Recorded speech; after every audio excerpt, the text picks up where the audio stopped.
Oh, hi. Hi there. Thank you, ma'am. Nice temperature in here, like outside. It's a beautiful day outside. Finally. Finally. I know you control the weather too, Matt. You Yeah, I should have try. just done a little bit better. I try. So I was saying somebody better, a few days ago when it was 28 degrees, that somebody better tell April that she's not February. All right. Here we go. I have a few announcements. So the topper is a little long. I hope it'll be interesting enough for you. It's interesting for me. All right, welcome aboard, everyone. Thank you very much for being here. As this is my first briefing this week, I'd like to wish Christians a blessed Holy Week and Jewish people all around the world a happy Passover. And now, today, as anti-Semitism surges around the world, our message to Jewish communities remains unchanged. The United States stands with you. We will fight anti-Semitism with unwavering determination. We will advocate for the safety and security of Jews everywhere. And on to something else as well. On the tariffs, the coverage of President Trump's indefatigable effort to make this country great again involves the Herculean effort to change the trading trajectory of this country, which has been placed under a crushing burden of a web of unfair trade arrangements resulting in American taxpayers being ripped off every single day. Only President Trump has the vision and the courage to say enough is enough. The United States of America has the great benefit of having the world's best deal maker as president. His actions on tariffs have illustrated to our enemies and allies alike that the United States is a nation that should not be taken for granted and whose fortunes are directly connected to the success of every other nation on this planet. Through this process, Americans and people of the world over have been reminded about how America has been taken advantage of, and that, courtesy of President Trump, we have a way to fix the damage done to this nation and the world by the global left. Now, with over 130 countries coming to renegotiate their trade relationship with the United States, President Trump has reset not just the trade environment, but has also reminded the world that respect matters and will be expected by President Trump and the people of this nation. In announcements for today as well, the State Department has canceled another 139 grants worth $214 million under Secretary Rubio's direction. As the Secretary said, quote, "The American taxpayers should not be funding misguided programs. We are cleaning up the mess the previous administration left and rebuilding an agency that's focused on putting America first." Now, let's look back to last weekend. Ambassador Stephen Witkoff conducted talks with the Iranian foreign minister, which were hosted by the Omani foreign minister. As the White House statement described, quote, "The discussions were very positive and constructive, and the sides agreed to meet again next Saturday. Our goal remains clear. In the words of Ambassador Witkoff, quote, "A deal with Iran will only be completed if it is a Trump deal. Any final arrangement must set a framework for peace, stability, and prosperity in the Middle East, meaning that Iran must stop and eliminate its nuclear enrichment and weaponization program. It is imperative for the world that we create a tough yet fair deal that will endure, and that is what President Trump has asked me to do." Also last weekend, EXPO 2025 Osaka officially opened on Sunday in Osaka, Japan. The 31,000 square foot USA pavilion showcases American excellence, innovation, and leadership and reinforces our commitment to engagement in the Indo-Pacific and the U.S.-Japan bilateral relationship. Over the coming 6 months, the Expo looks forward to welcoming millions of visitors. Back here at home, Secretary Rubio joined President Trump in welcoming President Bukele to the United States yesterday. Since Secretary Rubio's visit to El Salvador, the United States has deported dangerous MS-13 and TDA gang members to El Salvador's prison. Because of this, our nation is safer and more secure. As Secretary Rubio said of President Trump and President Bukele, Our hemisphere is lucky to have two leaders who are totally aligned in their commitment to law and order. Last, in non-foreign policy news, I want to applaud the Trump administration's FDA on their plan to phase out various animal testing requirements. As the FDA said in their announcement, quote, "The new approach is designed to improve drug safety and accelerate the evaluation process while reducing animal experimentation, lowering research and developmental costs, and ultimately lowering drug prices." Bravo. That's my topper. All right, now to your questions. Sir, Mr. Matt Lee, the AP. Thank you, Tammy. Yes. I just wanted just a point of clarification. You said that only President Trump can undo the damage done to the world, the nation and the world by the global left. I know, surprising that it comes from me, isn't it? Surprising that comes from me. This has to do with, you're talking about tariffs, right? And the whole world free trade, international trade regulations, which began after the Second World War. Well, I'm looking at one Eisenhower, two Nixon, Reagan, Bush, Matt, may I answer you? I know. Bush two, Yes. and I'm. Yes. Well, you know, there's something. Let me answer you, sir. Let me answer you. Let me answer you. Everything that starts like, well, trade, there's always a good idea, right? You always have a really great plan and things move along and it's very good and it's very nice. And then time changes and the left gets control of certain aspects, certain countries, certain Congresses, and things begin to change and spending begins to increase and arrangements begin to change and are not necessarily as good for the United States. The fact of the matter is, at this point in time, we are on an unsustainable path. A burden that is crushing. You see it in the actions that this administration has to take regarding the budget of this entire entity. This becomes an addiction. It's an addiction to other people's money. And as Margaret Thatcher noted, of course, is that the main problem with socialism, sir, the main problem with socialism is that is when you run out of other people's money. Because that eventually happens. I know that's not perhaps satisfactory for the Associated Press. But I love you anyway, Matt. I love you anyway. But your question is, at least my answer to what your statement was, is that at this point in time, President Trump is the only person that can undo the Leviathan that this trade framework became around the world. And he's doing it. And I've been watching this coverage, the pearl clutching. It's been remarkable. This is going to be one of the greatest resets of many resets that the Trump administration has implemented, and it's going to make a difference not just for the American people, but for all those countries that realize that this has to change. So it'll be better for the world over. My point was merely that, are you trying to say that all those presidents and who you just mentioned, Margaret Thatcher, are part of the global left? I've just talked way too much already. I think I've answered that. Yes, sir. I think I've answered that. All right. So on the grants that you just said were canceled, and I want to seg from this. Can you be more specific about what those were? The two, what was it, 139? Well, we'll get those details. What we do know is that the secretary himself felt passionate enough about this to tweet it himself. Oh, he did? And that what I stated to you about his commentary was from his account, the secretary's tweet, at 12:35 p.m. this afternoon. And I'll read it again because there's a couple more details here in the tweet. Under my direction, the State Department has canceled another 139 grants worth $214 million. The American taxpayers should not be funding misguided programs like building the migrant domestic worker-led movement in Lebanon or get the trolls out in the United Kingdom.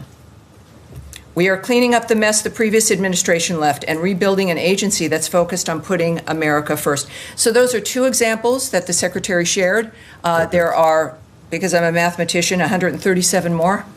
And I'm sure at some point we will, I believe that, I'll tell you what, let's see if we can find the full list. And we'll move ahead accordingly. So, and that just segs into the broader budget question. You saw the reports yesterday and the day before about the OMB plans for a drastic reduction in the State Department, or the Function 150 budget, which includes state and USAID. What can you tell us about that? Those? I can tell you that throughout the history of the United States, everyone has a budget plan. And everyone has ideas for budgets. And every president has a budget plan and sends it to Congress. And then Congress either accepts it or they have their own ideas, which happens more often than not. I can tell you that whatever you've seen in public was not released from this entity, was not released from this department, it was not released by the secretary, that there is no final plan, final budget, final dynamic. That is up to the White House and the President of the United States as they continue to work on their budget plan and what they will submit to Congress. So I would suggest that you check with the White House. But the kinds of numbers, and what we tend to see is reporting that is early or wrong or based on leaked documents from somewhere unknown, and then everyone writes stories about those things. And earlier, when I was speaking with our bullpen here, whom I love most of the time, it would be wise to be cautious before acting on every single element you see leading up to something as important as this budget coming in from President Trump. So we'll wait and see. Of course, again, these are not known or finalized or planned. Only President Trump has that information, and we're going to see it soon, I'm sure. Okay. All right. Thank you. Yes, ma'am. I'll follow up on that, though. There was some criticism from Democratic lawmakers about contributions to international organizations dropping by 89% from $1.4 billion last year to $169 million, including, quote, eliminating funding for the UN and NATO. Is that something that the department is considering, eliminating funding from those agencies? You know, that's from a story that is looking at a memo that was leaked or not from a plan that is a suggestion. What I can tell you, though, is it really makes me concerned when I see the word eliminate. I traveled to NATO for that summit with the secretary. Every meeting, every moment, every time on camera, in every bilateral meeting, talking with the Secretary General, the one message, it was with several messages, but the singularly important message that everyone there cared about was the fact that the Secretary of State of the United States reiterated our complete commitment to NATO, as has the President of the United States. Now, what we also want in our commitment means that we want to make sure and help to make sure that the nations in NATO can actually deliver on the mission of NATO, which is to be a deterrent. It is not to help with wars or to help fight them or to fund them or to make it a little bit better as the wars are going on. NATO was meant to be a collection of entities that would stop the bad actors from doing the bad thing, because it would be very, very bad for them if they did it. And at this point, clearly, we've got nations that have got to ramp up, share the burden, increase their defense spending, not because we're meanies, but because we are committed to NATO. And NATO has to be the thing that it has been purported to be and expected to be at the beginning and wants to be. I have to tell you that there was recognition of this fact at NATO, the number of countries increasing their budget commitment to defense, the recognition that it was an important thing, without exception. And that's where, when we think about a story about eliminating funding to NATO, couldn't be further from the truth. This is about making NATO stronger, making NATO, well, dare I say, great again. But that's where it becomes like fear-mongering and understandably upsets people.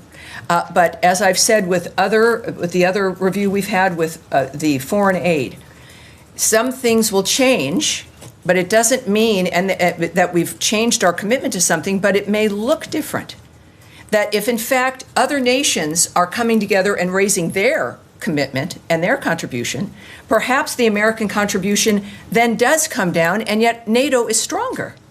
So that is, I think, part of what every family does, is looking out for each other, being honest, and providing solutions to that problem. So that story comes from the same speculation that has come from other documents that are moving about, when nothing could be further from the truth, and certainly commenting on numbers they might have is not helpful. There will be plenty to discuss when President Trump releases and sends to Congress his budget bill. Yes, sir.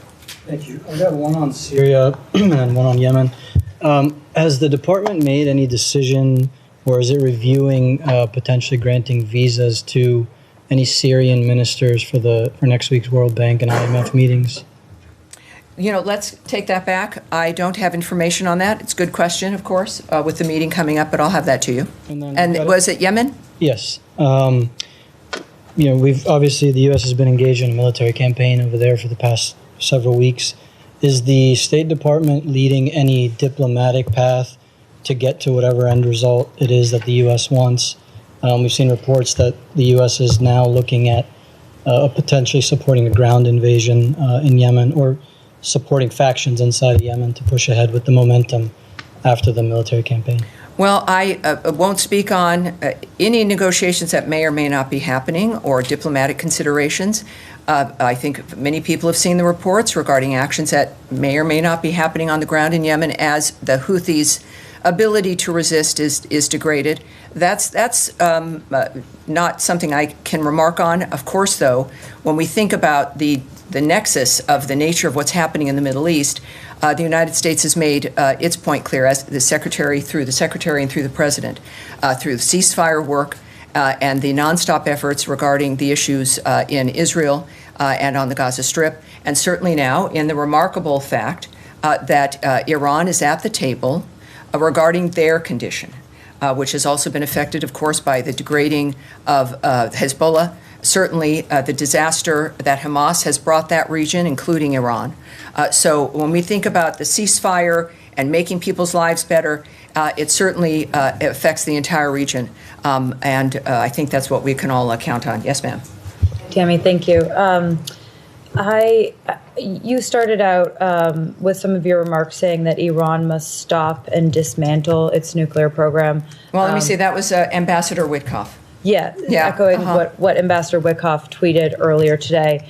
But just trying to get some clarity on what the administration sees as a potential end goal here with these negotiations with Iran, because last week, heading into the talks in Oman, Witkoff made some remarks to the Wall Street Journal in which he said that the red line would be the weaponization of Iran's nuclear capability, presumably leaving the door open to Iran maintaining a civilian nuclear program. So is the administration open to an end state where Iran does still have a civilian nuclear program, but they are no longer able to speedily get a nuclear weapon? Well, first of all, for a comprehensive response, and we heard from Caroline earlier, the White House has that kind of response. What I can say, nevertheless, is that the Secretary has been clear, as has the President, as has been the Ambassador, that Iran cannot have a nuclear weapon or an enrichment program.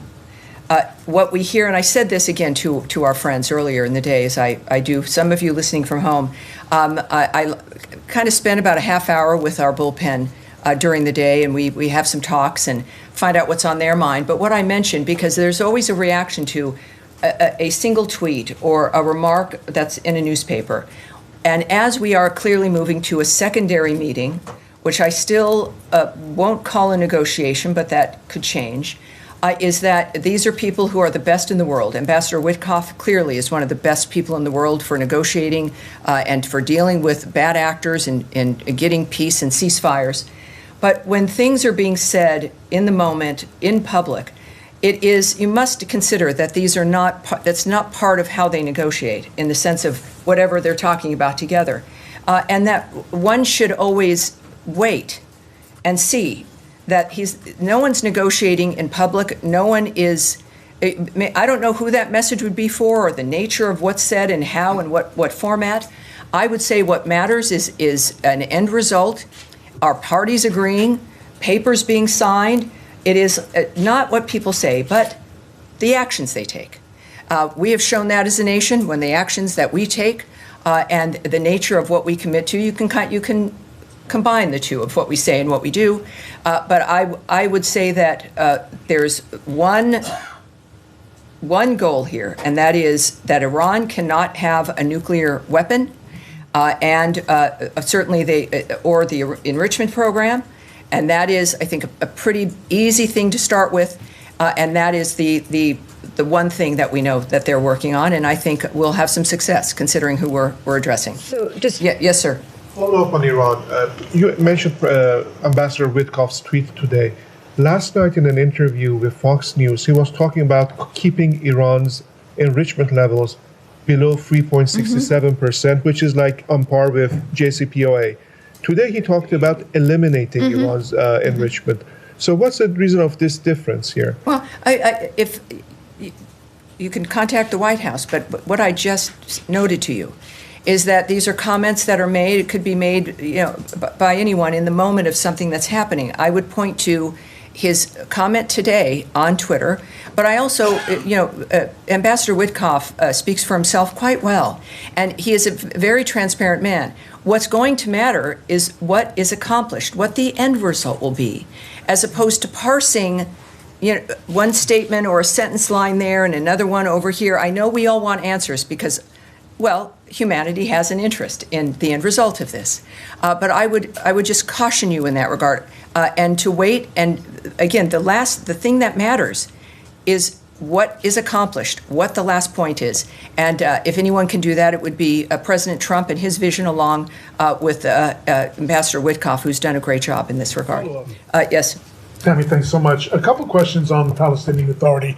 The Times of Israel reported a few days ago that Mahmoud Abbas had sent a letter to Secretary Rubio trying to open up the door to get certified that the pay-for-slay program has been ended by the Palestinian Authority. I know you're not going to comment on that correspondence, but in a broader perspective, the State Department is not exactly doling out foreign aid with any enthusiasm at the moment, and the purpose of ending pay-for-slay would be to restart foreign aid to the Palestinian Authority. So does the State Department have any appetite at this point to start that process if the end result is no foreign aid being distributed in the end anyway?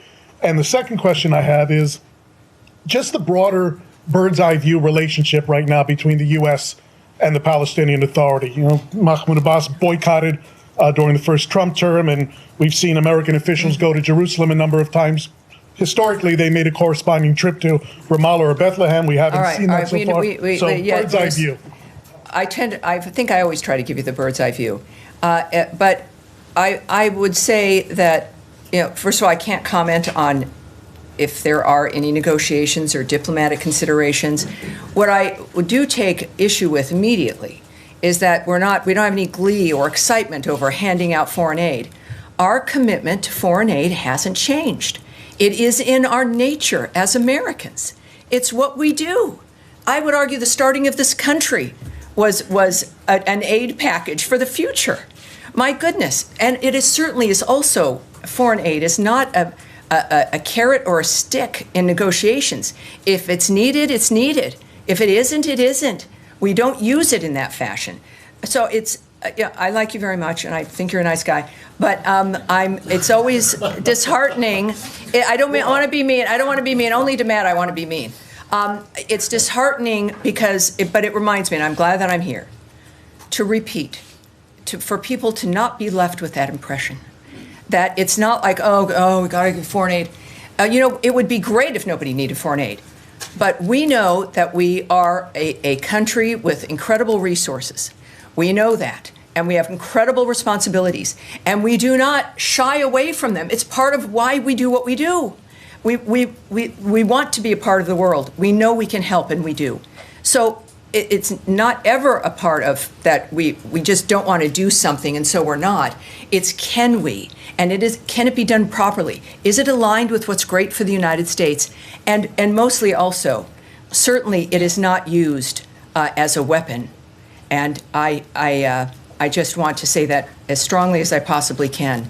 And as far as the nature of what's happening, we are asked often by many of you in different ways, is that there is a constant, regular commitment to Gaza, to the Gazan people, certainly to one of our strongest, if not most stalwart ally, Israel, who have, by the way, a new ambassador from the United States, Ambassador Mike Huckabee. So we're very excited about the future. We are working constantly to make to have a ceasefire and to change the trajectory on the ground. That has not stopped.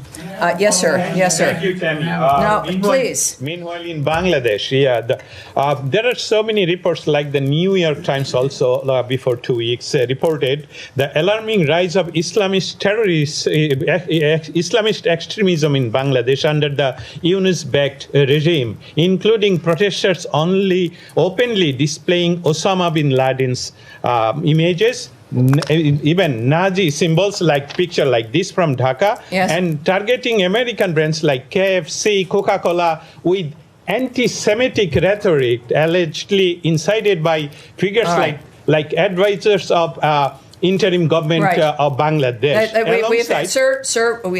I've heard you, and I know and I appreciate your passion, and Bangladesh is a country with certain issues. They are also a country that we've talked about often, certainly with the questions from the crew here. So for a specific dynamic, I'm going to have us take that away.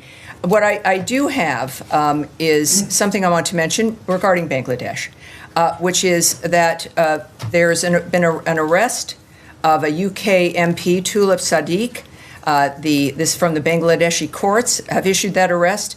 It is, of course, all of this, and what you're discussing, even protests, etc., are a matter for the Bangladesh authorities to handle. And, of course, talking with them matters a great deal as well. So ultimately, the future of Bangladesh is going to be decided by the Bangladeshi people. They're facing what you've been describing for some, and in others that, of course, we've seen the reports as well. And elections matter. We know, I don't want it to sound trite here, but it's true. Democracy matters, and actions by people matter to confront issues that might, in fact, as we've seen over the last 20, 25 years, destroy their lives. It's pretty clear what the choices are for many nations on this planet. So thank you, sir. Yes, sir, with the beard. Thanks, Tammy. I wanted to ask about negotiations with Russia. Has there been any discussion of sanctions relief, and has the White House asked the State Department to draw up any list of sanctions that could be removed? I won't speak to any discussion between the White House, certainly in the State Department, Secretary Rubio, and any other leader here. What I can say is a reminder that what was clear from the beginning, there would be no negotiations, no decisions, no arrangements until after the carnage has stopped.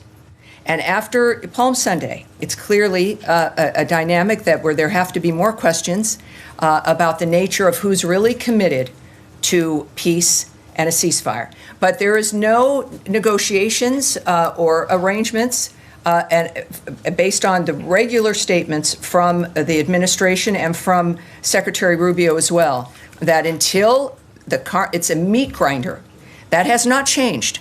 And until that stops, nothing like that is happening.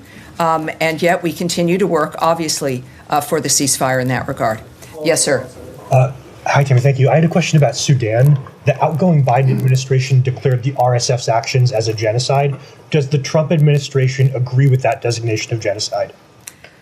Here's what I can tell you about what's been happening. The United States condemns in the strongest possible terms the RSF's continued escalation of attacks on Al-Fashir, North Darfur, as well as the attacks on nearby Zamzam and Abu Shuk, internally displaced persons, which is the IDP camps.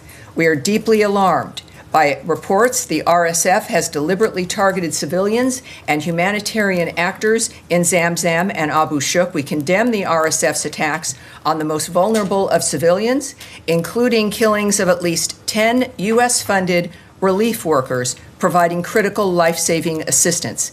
We urge the protection of civilians, including humanitarian workers.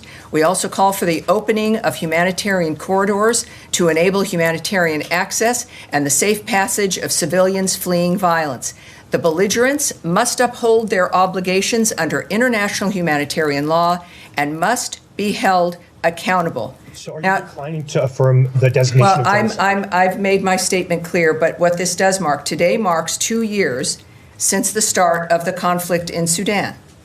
And this conflict has caused death, destruction, and a displacement crisis that has the potential to destabilize the entire region with massive flows of displaced people, arms, and disease. It is past time for the warring parties to put down their guns and negotiate a durable peace that allows for broad-based, participatory dialogue so the Sudanese people can decide their future in a peaceful and unified Sudan. just to clarify, Yes, I've answered you. I've extensively answered you quite extensively, sir. Go ahead, please. On Sudan, I wondered, the previous administration had been involved in trying to facilitate peace talks between the two parties. Are there any such activities going on? Well, I can't report on anything that is happening or might happen, but again, I think that the Trump administration and Secretary Marco Rubio have proven their commitment to these kinds of issues in a way that no other administration, frankly, has in facing these dynamics all around the globe, especially with the nature of the kinds of carnage and the relentlessness. So while I can't speak to you about specifics, I think that we all know what this administration stands for. Yes, in the blue jacket. Two questions, briefly. One is in regard of the visit of the Jordanian Prime Minister today at 3:30. If you can tell us a little bit about the topics that are going be discussed. No. I'm assuming Gaza. No, Are no, I are they can't. It's gonna so be nice. talking It's so about nice with Gaza? the Italian reporter, the nice Italian accent. Right. Can you tell? It's like no. No, I understand. Fine. The second There's question. plenty to talk about, I'm sure. I mean, you know, you know. Understand. Yes. No problem. The second one is regarding the CAT announced by Secretary Rubio, if I'm not mistaken, on the funds on United Nations and NATO. That was asked. That was asked. There's been no. There was some reports on the. Well, there's always that's what I love you guys, but there's always some report. Can you show and I answered very specifically. The commitment to NATO is a strong commitment. I was there with the secretary. That was a singular, really a main message about our commitment to NATO is as strong, if not stronger. Our presence indicates that, but also our words and our actions indicate that. And our asking our NATO partners to become stronger and more involved in their own defense spending is an indication of that commitment to NATO. All right, you guys. I think that's gonna be it, you guys, for today. I have to be somewhere, which is unusual. Normally, it's only here that I have to be. You have a nice weekend too. Oh, I'm sorry. All right, one more. Secretary Rubio shared over the weekend about the 10 additional men being sent to El Salvador. Do you know on which authority they were sent? Was it AAA or Title VIII? So, first of all, he did note that, and which means this country is certainly a little bit safer, isn't it? I would refer you to the Department of Homeland Security and DOJ, which makes those kinds of decisions. I would also note that it was great to have President Bukele here. Clearly, a remarkable man and such a great ally, helping to make America safer again. And his love for the American people is what I think pretty obvious, even though he loves El Salvadorans more, I'm sure. But it was a great weekend in that regard. Obviously, not a good weekend with certain other actions. But this is a busy administration. It is a country that is standing ready to do what's necessary to help not just their neighbors, but also the rest of the world. We're not even 100 days in. And it's I don't know, I'm having a great time. I don't know about you guys. So I look forward to more, and thank you for that question, and I will see you on Thursday. Thank you, everyone.